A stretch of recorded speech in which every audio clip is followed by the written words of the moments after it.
grammar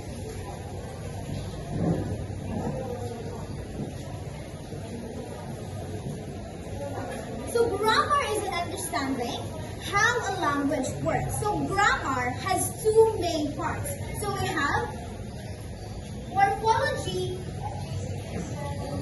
and syntax. Is morphology and syntax. So morphology focuses on how words are made of a smaller unit called morphemes. For example, adding on to happy makes it unhappy. So that is morphology. So you are adding a word, a smaller words or a unit to make it another word which is unhappy. So that is morphemes. And now let's proceed to syntax. So syntax looks at how words and commands to form sentences and phrases. Example, the cat slips. So in a sentence made of structures. So that is syntax. And now, let's go to traditional grammar and syntax. Traditional grammar syntax is about describing how sentences are built using a list of common sentences structures. So sentences and phrases are made up of building blocks called constituents, which belong to specific categories like nouns or verbs, and have a specific functions like subject or predicate. For example, students protested. Students protested.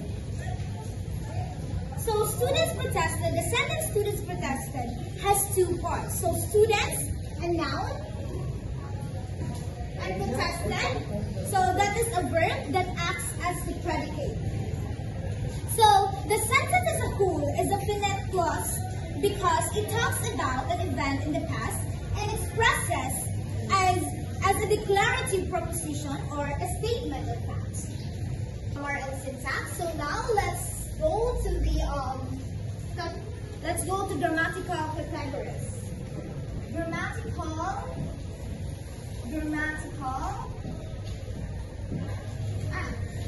categories.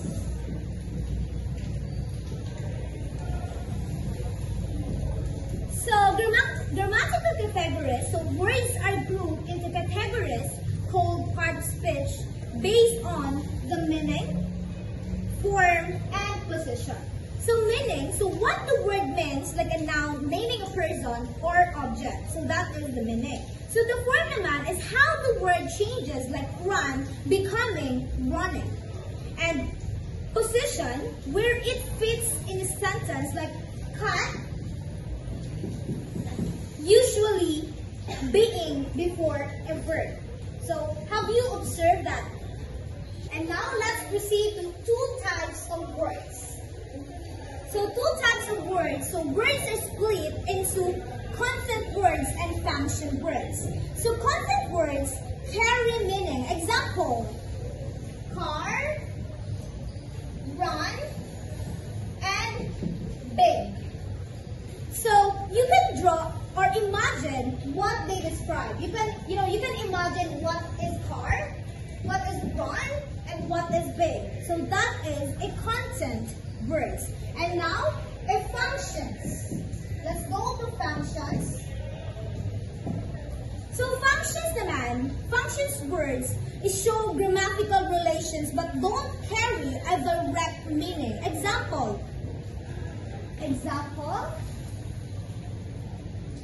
he and she.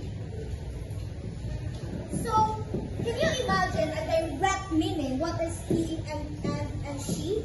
Like, you can imagine or you can describe or picture out who is he and what, and she. So now, examples of content versus function words. So a noun like car has meaning because it describes a specific object. So you can picture a car in your head or in your mind. So a pronoun like they doesn't describe anything specific. Instead, it shows grammatical features. first, like person, third, number, that's plural, and case or the subject. So what is lexical categories? So lexical categories, also known as word classes or parts of speech, are categories into which words are grouped based on their grammatical and semantic function in a sentence. These categories reflect how words behave in relation to other words in a lexical categories typically include nouns, pronouns, verbs, adjectives, adverbs, prefixes. So noun is a word that name people, places, things, or abstract ideas. So for example, dog, London, and happiness. In a sentence is the dog chased the boy. So pronouns is words that replace nouns to avoid repetition in a sentence. For example, he, she, it, they. So example in the sentence is she loves reading. So the pronoun here is she. So the next category under the lexical is verbs. So verb is words that express actions, occurrences, or states. For example, run and think. So in the sentence is he runs every morning. So the verb here is runs. So next is adjective. So adjective is a word that describe or modify nouns. For example, beautiful, large, and blue. So in the sentence is the bright sun is shining. So the adjective here in the sentence is the bright. So next is adverbs. So adverbs is words that modify verbs, adjectives, or other adverbs, often indicating manner, time, place, or degree. For example, quickly and very. So in the sentence is he ran quickly to the store. So the adverb here is quickly. So next is prepositions. So prepositions is words that show relationships between a noun or pronoun and another word in the sentence, often indicating direction, location, or time. For example, in, on, and under. So example in the sentence is the book is on the table. So the preposition here is on. What are functional categories? Functional categories are groups of words that have a specific grammatical role in a sentence rather than providing rich meaning. They help structure sentences and express relationships between ideas such as sense, quantity, or definiteness. So functional categories includes determiners,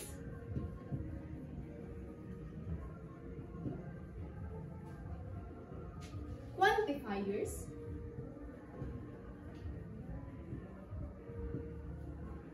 pronouns, auxiliaries,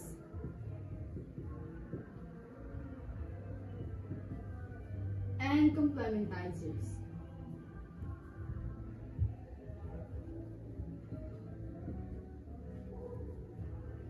So each of these categories consists of their own different symbols. So determiner symbol is D, quantifier symbol is Q, pronoun symbol is PRN, auxiliary symbol is verb, and complementizer symbol is C. So these categories form the backbone of a sentence and structure by linking lexical elements and marking syntactic relationships. So determiners. Determiners define or specify a noun. They make a noun refer to something definite or indefinite. For examples, example words are the, this, dot, this, and those. So determiners are words that come before a noun to tell us something about it, like which one, how many, or whose it is. So, for example, the book is on the table.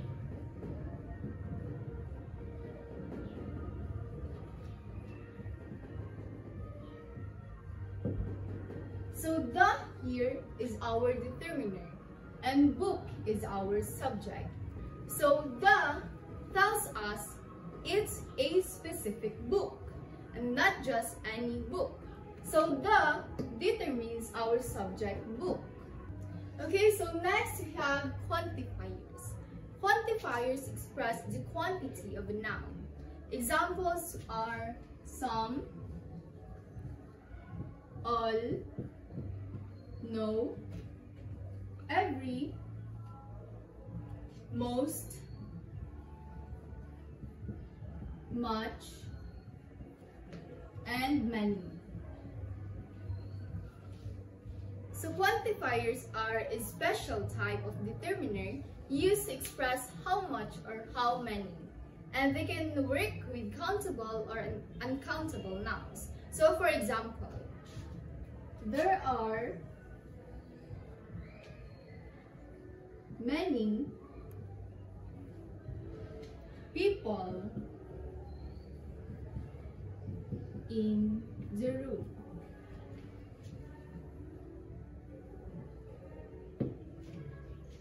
So many here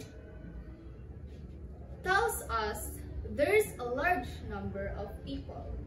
So it means many is our uncountable quantifiers. Another example is she ate few apples. She ate few apples. So few here is our quantifier, and few suggests not a lot of apples, maybe just 2 or 3. So few is our kind of quantifier that is countable. So quantifiers helps us talk about quantities when we don't need an exact number or amount. So next we have pronouns. Pronouns refers or replace nouns to avoid repetition or to refer back to something previously mentioned. They play a key role in sentence cohesion and can take several distinct forms. So another example is pronouns. So pronouns replace nouns to avoid repetition or to refer back to something previously mentioned. They play a key role in sentence cohesion and can take on these several distinct forms. So for example, he is reading a book. So he here is our pronoun. So instead of saying John is reading a book, we replace John with a he. So another example is they are here.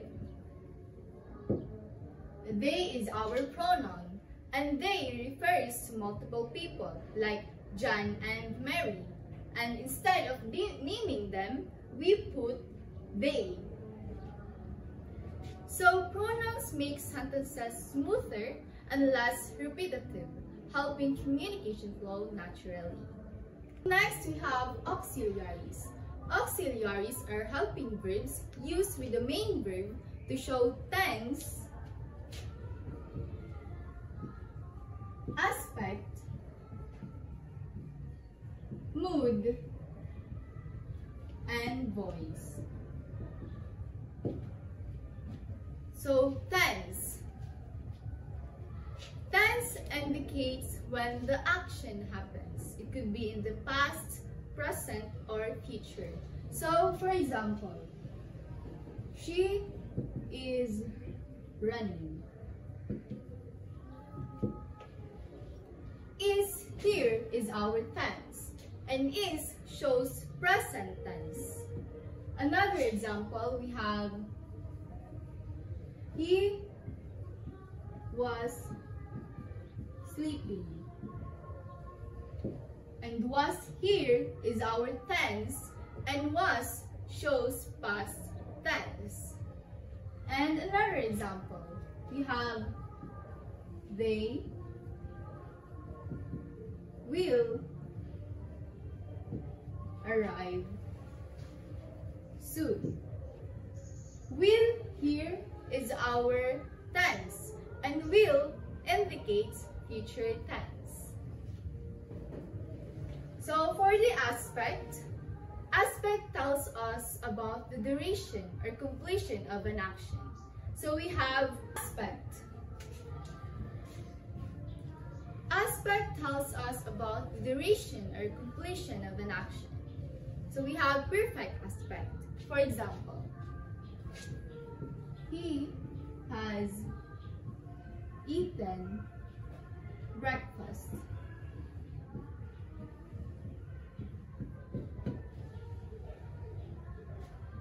So has here is the aspect, and it shows the action is completed. And then we have another aspect, which is the progressive aspect. And for example, she is running. Is here is our aspect, and it shows the action is ongoing. Then next we have the voice. So read this.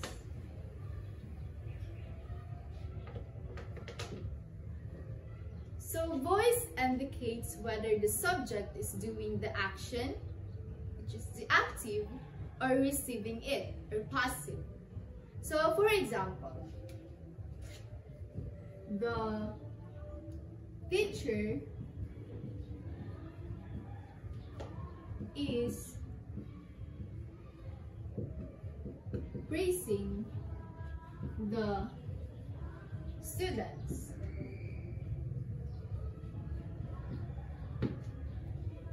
So is here shows the teacher is doing the action.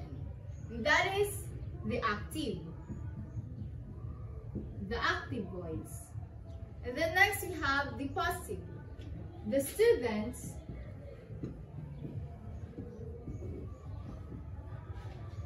are being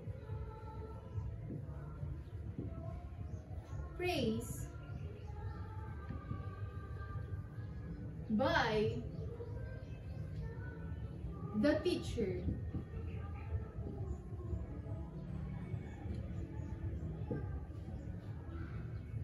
So are here shows the students are receiving the action. Therefore, this is the passive. So next we have the mood. Mood reflects the speaker's attitude toward the action.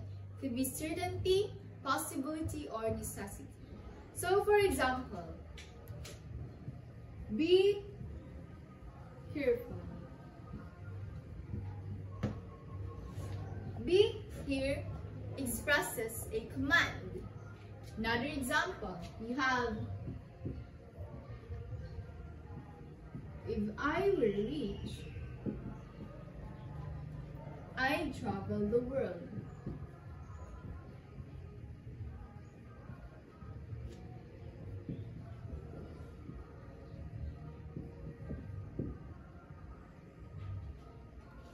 So where here shows a hypothetical or unreal situations.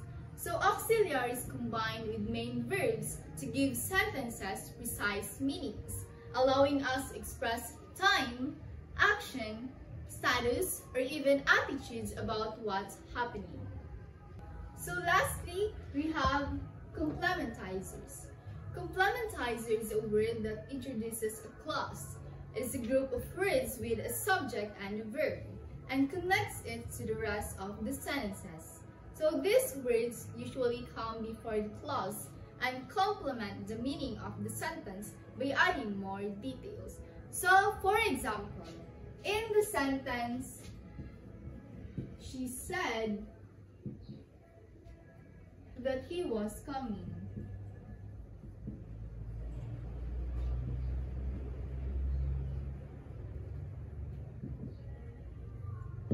So the word that is our complementizer.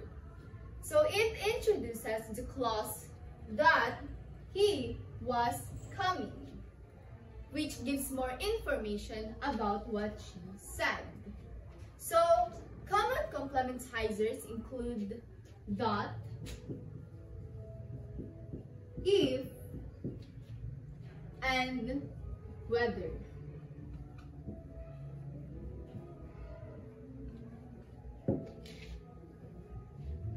Their job is to make sure the clause fits smoothly into the larger structure of the sentence. Overall, these examples show how these functional categories work to build sentences and convey grammatical relationships.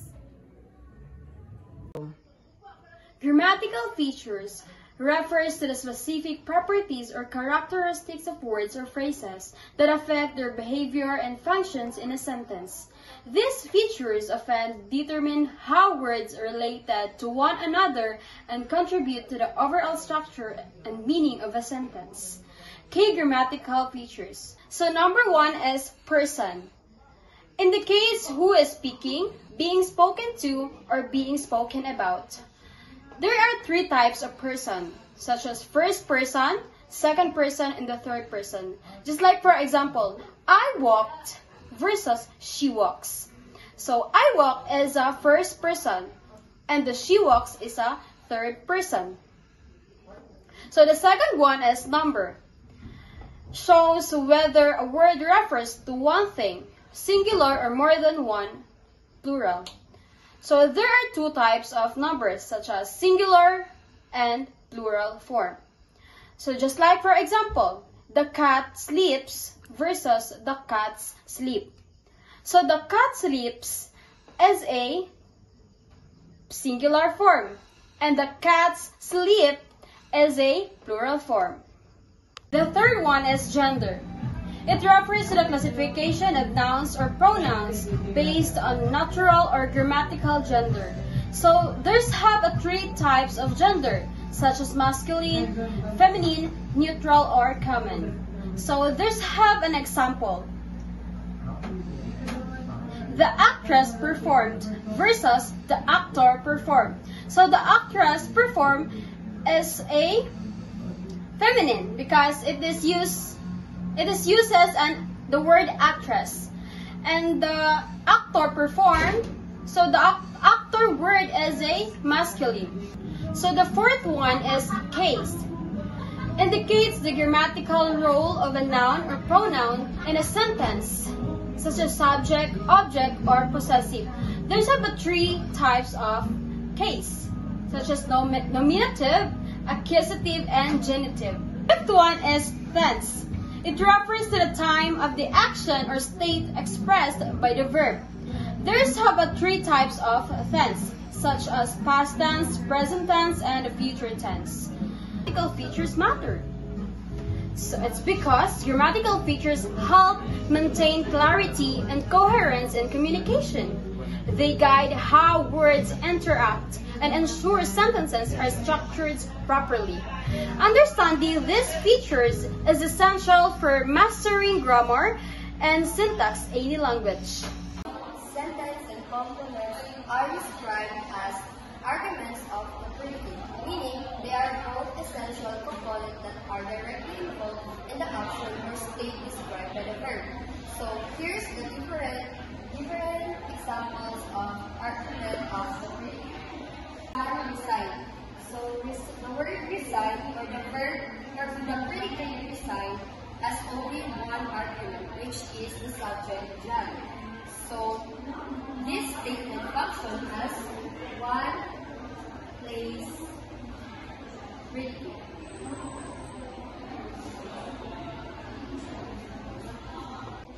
So this is the second example.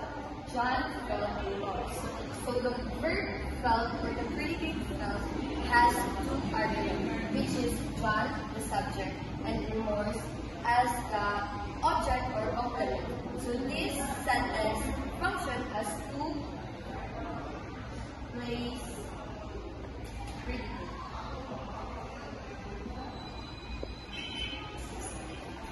John sent Mary flowers.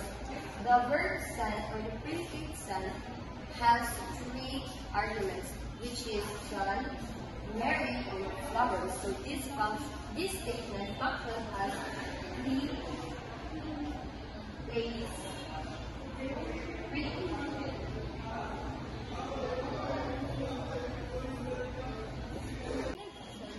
Predicates and arguments, sentences can also have adjuncts. So, adjuncts are optional elements in a sentence that provide additional information such as time, place, manner, or reasons.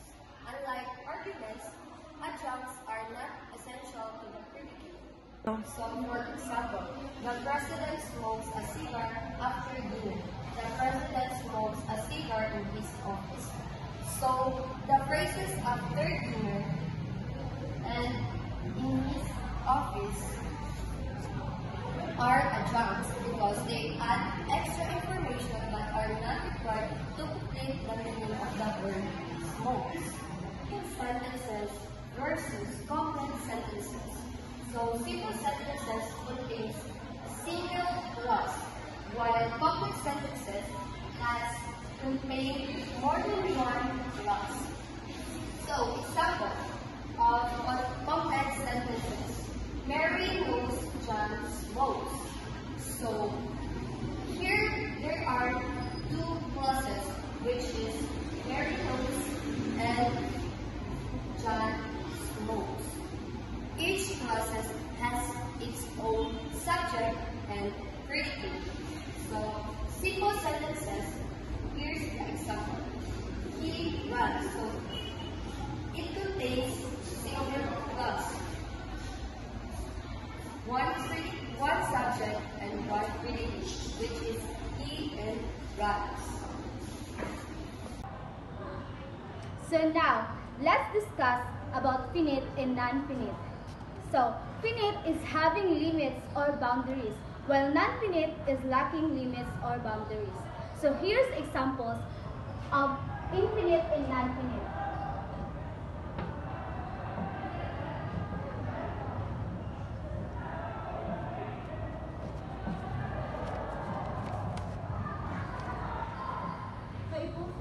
This sentence, I came, is the finite clause, while the to study is the non-finite clause. So the I came is the main clause and has a specific tense past simple, and also it has finite clause I came is the main clause and has a specific tense part simple, and also it has a subject verb agreement, which is first person singular. The non-finite clause to study is infinitive phrase, lack of tense, and the function as an adverb indicating purpose. So finite and non-finite, each clause within a sentence has a specific force, which are declarative, interrogative, imperative, and the last one is exclamative. So declarative is a sentence that makes a statement or express an idea. So for example, the sky is blue. So the second one is interrogative. Interrogative is a sentence that asks a questions. So for example, what time is it? How are you today? So like that. So the third one is imperative. Imperative is a sentence that gives a command, request, or instructions. So for example, please close the door.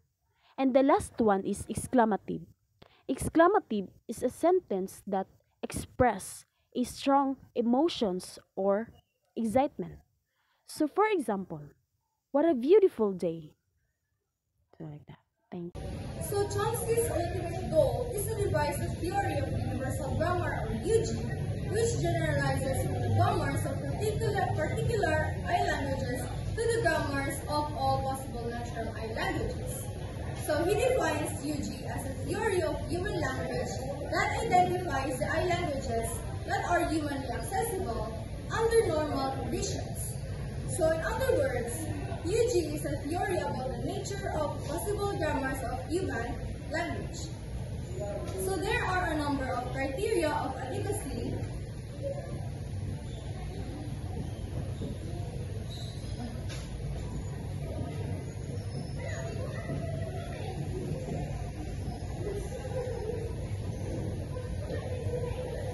criteria of adequacy which a theory of universal grammar must satisfy. So one such criterion is universality.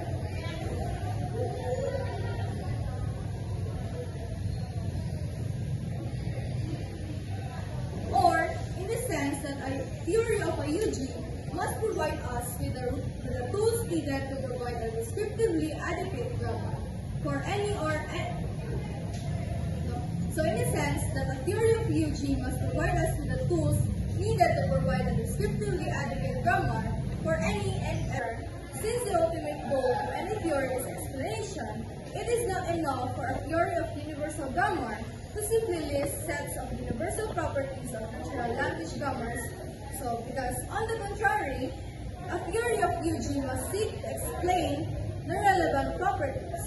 And in the requirement that our theory should explain why grammars have the properties they do is conventionally referred to as the criterion of explanatory adequacy.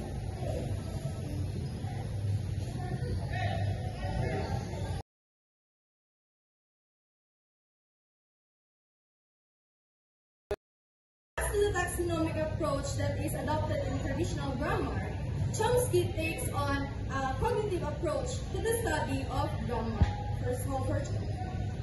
So for Chomsky, the approach that is adopted in traditional grammar, Chomsky takes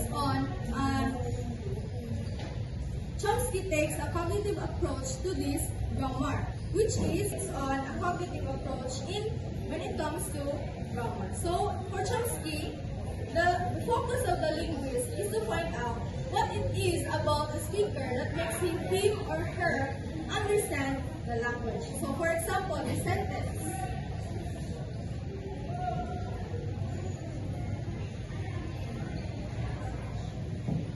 I like syntax. So for English native speakers, I like syntax is the counterpart of the sentence.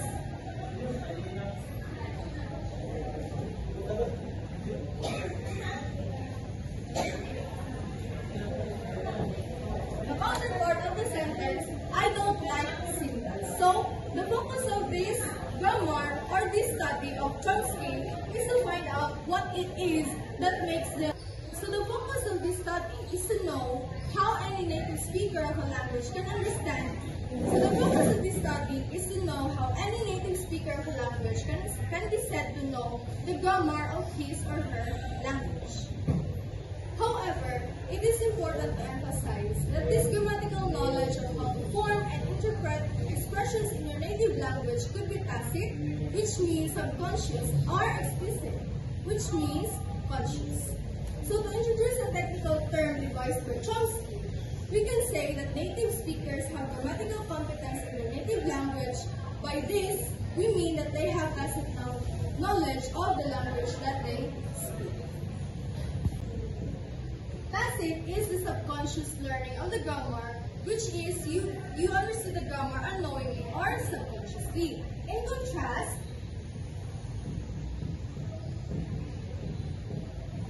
explicit is the conscious learning of the grammar, which means you deliberately know or understand the grammar of the native speaker's tacit knowledge of his or her language, and performance, or what people actually say or understand by what someone else says on a given occasion.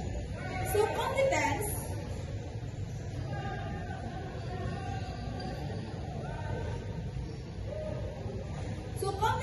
is the speaker or hearer's knowledge of his language. So on the other hand,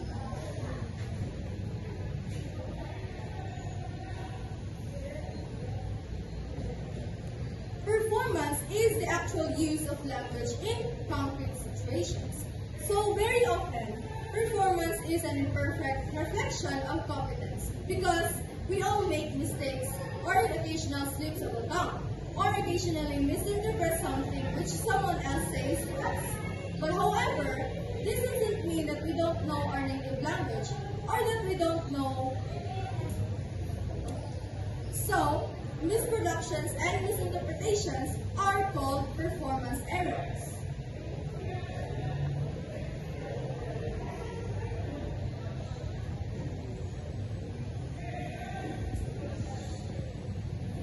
Performance errors that is attributable to a variety of performance factors like tiredness, boredom, drunkenness, drugs or external distractions, and so forth. Have an native competence in the language or to be able to speak the language like a fluent native speaker. Hence, it is clear that grammar is concerned with competence rather than performance.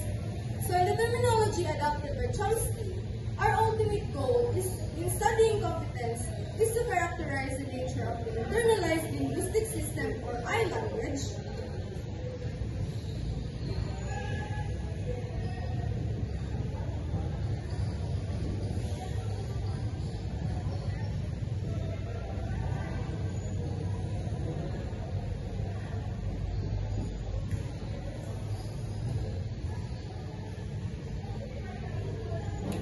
language, as Chomsky terms it, which makes native speakers proficient in English.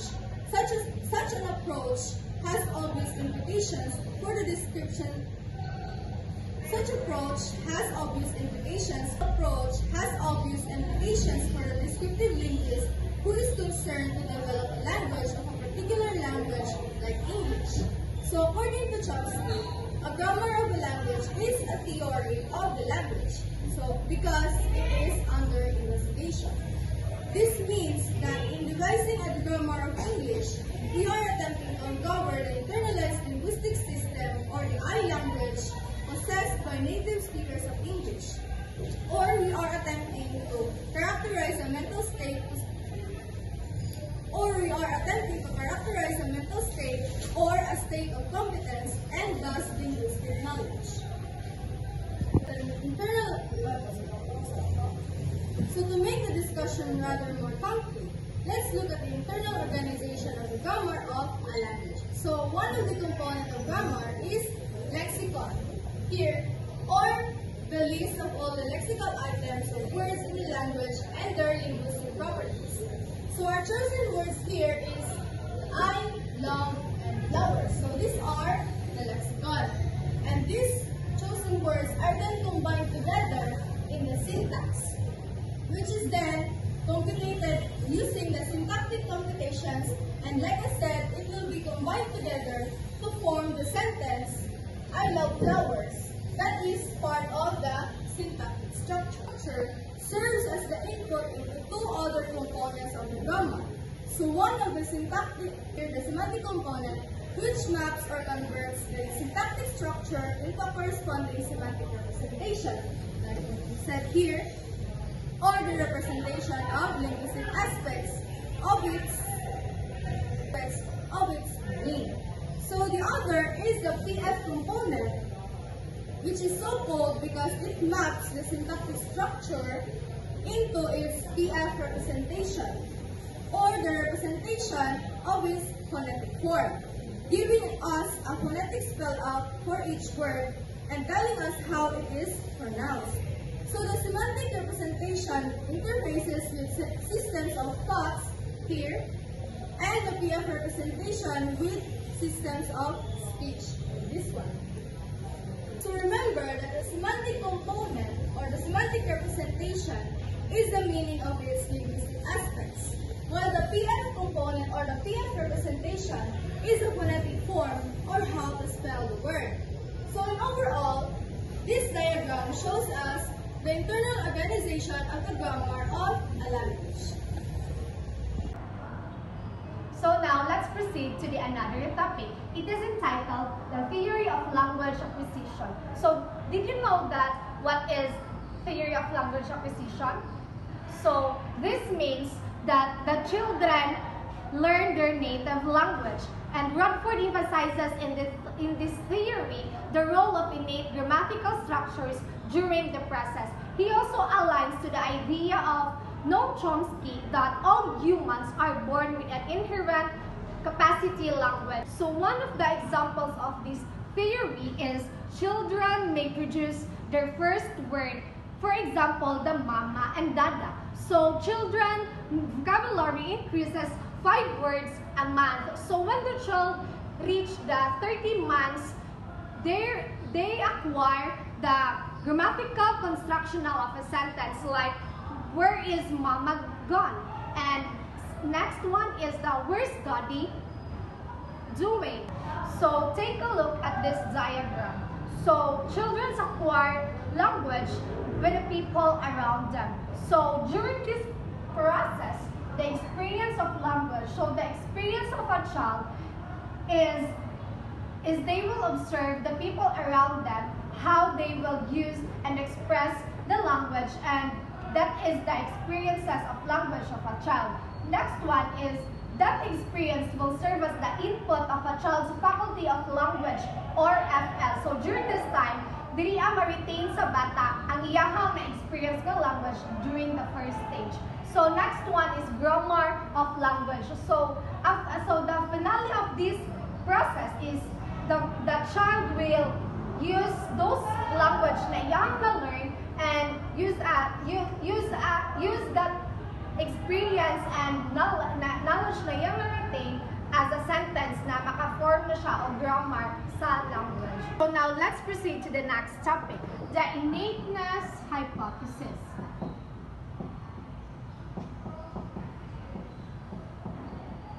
So innateness hypothesis, this means that children are born with a set of grammatical principles that guide their learning.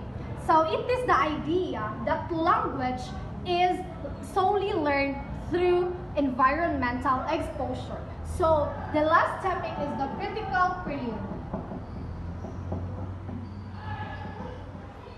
So during this period, it is typically ending around puberty of a child.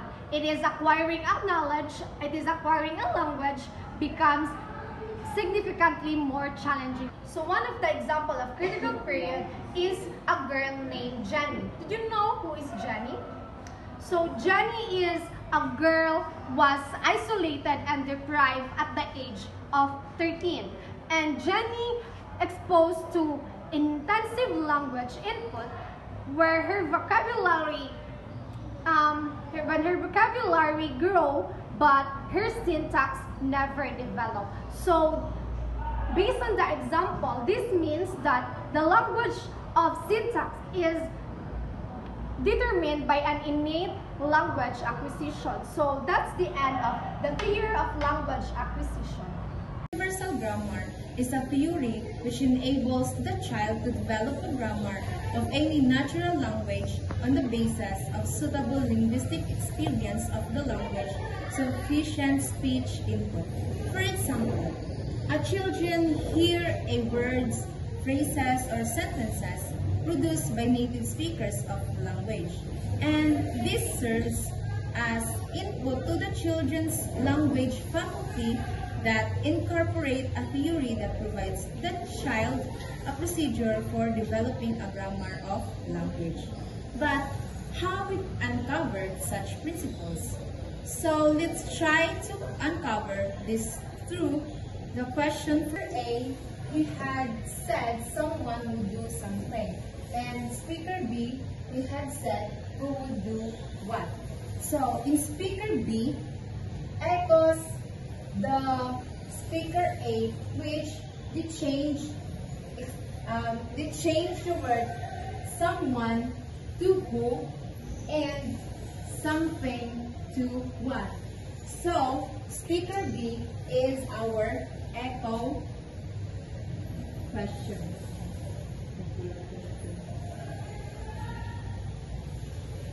Echo question would do what? And this is called non-echo question.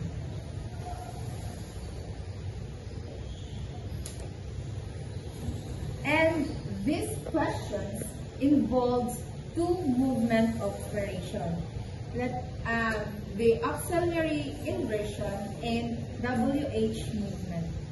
First is auxiliary inversion. Auxiliary inversion, it is an operation in which the auxiliary, like past tense, present tense, or future tense, or any tenses, must be moved in front of the subject. For example, auxiliary had must be moved in front of our subject, that is he. So our head here, the auxiliary head, is moved in the front of our subject he. Is also an operation in which question words like who, what, where, when, etc. move in front of the overall sentence. So let's translate the sentence. This sentence. The who here must be moved in front of all sentence. So let's say the who, the word who is in front of all the sentence.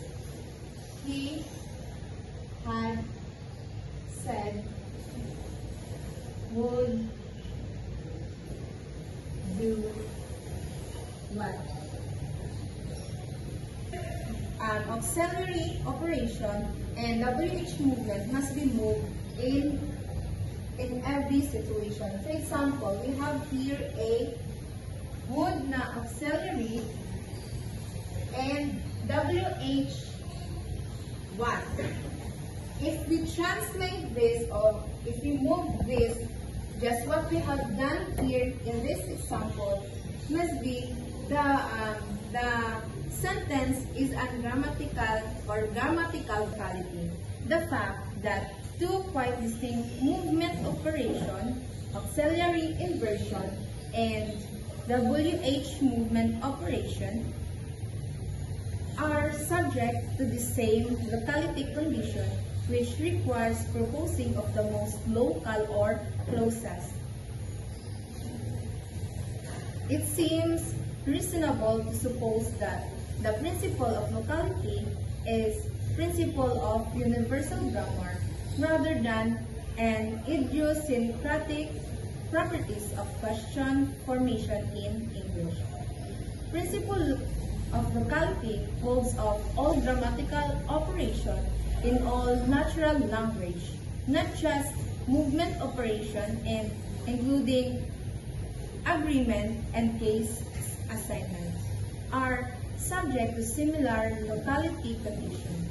So let's assume that grammar is universal in sense that children do not have to learn that auxiliary inversion affects the first auxiliary in a sentence, or that WH movement likewise affect the first WH expression. So, Chomsky provides a straightforward account of the rapidity of the child's grammatical development, since it possesses that there is universal set of innately endowed grammatical principles which determine how grammatical operation apply in natural language grammars, predicts that there are certain types of error which children will not make. So now let's talk about parameter. We have three kinds of parameter. We call the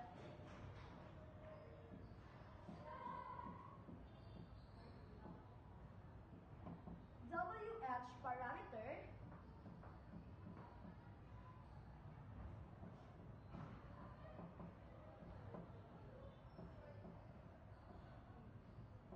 now subject parameter, and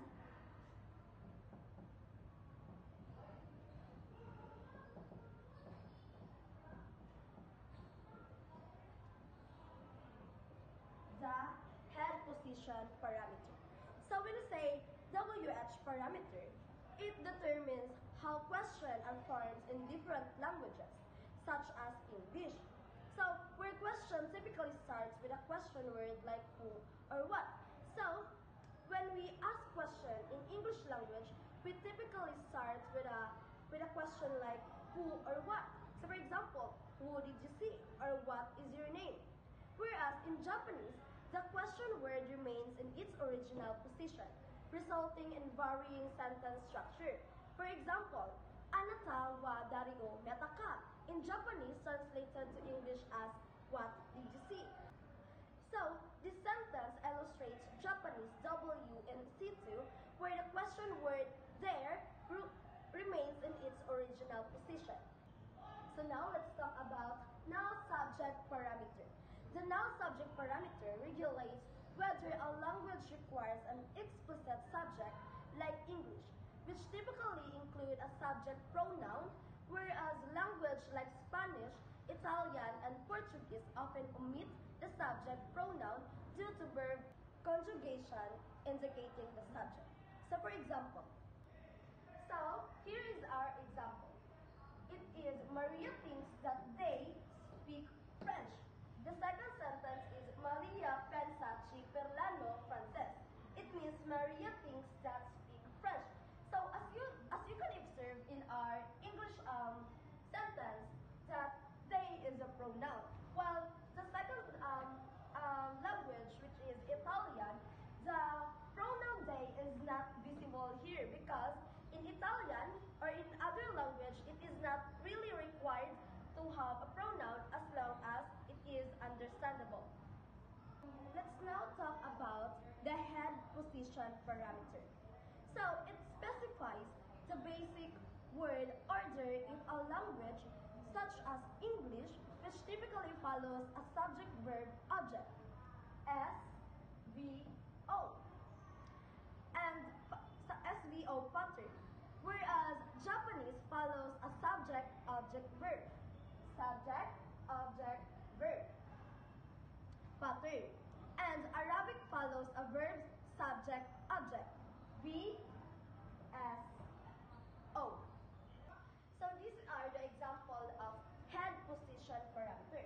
So in English, we have subject, verb, object pattern. So the sentence is, the dog bites the man. So this is the subject, this is the verb, and the object. While in Japanese, we have subject, object, verb, pattern. So, ino ga otoko o ka-Mexico. So this is the subject, this is the object, and the verb. While in Arabic, we have verb, subject, object, pattern. So this is the verb, this is the subject, and the object. So this is the examples of head position parameter.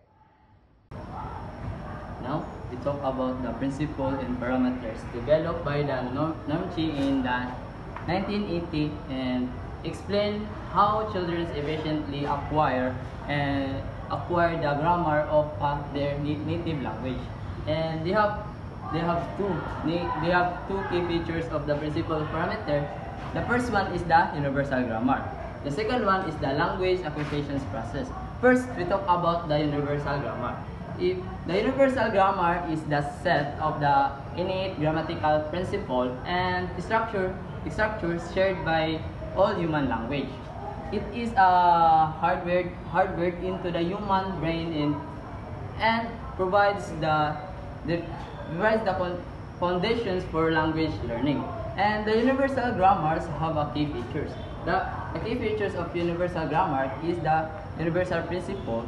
If you talk about universal principle, it applies to all language, and every language has a noun, verb, and rules for sentence formation. So if you talk about universal principle, we cannot learn the language. It is inherent part of a human cognition, and that is the universal grammar. And now that is the language acquisition process.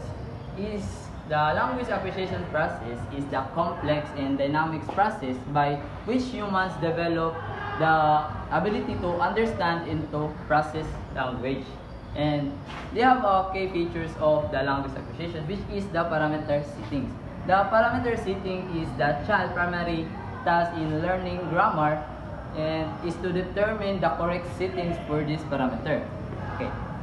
Based on the language that they are exposed. So, if the child exposed in English language, they can learn it. And if the child learn another language, and they can learn it. So, the language acquisition is the ability to understand and to produce language, and that is the language acquisition. And now the principle and parameter it is explain how children efficiently acquire the grammar of their nature language.